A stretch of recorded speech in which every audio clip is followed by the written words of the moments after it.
everybody, it's Neil and I am moving in a month, and so what do I need? A laundry basket. Well, I actually need everything, but a laundry basket is one of the things I need. So let's open this up and I'll show you guys what's inside here.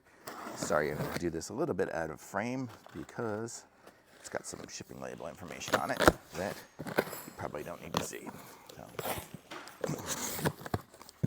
So it is one that requires assembly. So let's see how difficult this is going to be to assemble, and then I'll show you guys what it'll be. This is what it's supposed to look like when it's done, so we'll see if we can make it look like that. It doesn't seem too challenging here, but I'm going to get to work, so you guys can watch me as I time-lapse this.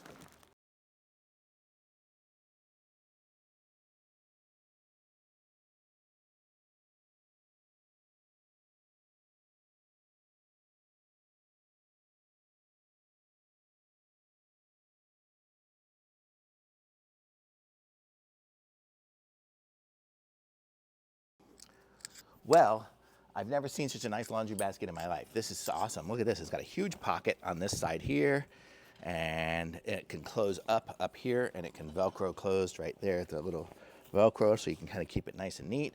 You have an opening pouch over here, so you can just get into the inside from the side. I mean, this is the nicest laundry basket I've ever seen, and now I am the owner of the nicest laundry basket I've ever seen. So how cool is that? And then another pocket here, so it's got, oh, that is the pocket. I already made a full loop, so we have a pocket here, so I'll probably keep this like in the, I don't know, hangers or something, I don't know, or delicates, and then here, just put in whatever. I mean, how cool is that? It's really nice. Rolling laundry basket, so very nice. Roll is super easy, and it's got the little locking wheels, so got everything you need. So I'm gonna say this is awesome, thumbs up. Definitely a nice laundry basket. Pick up one of these for sure.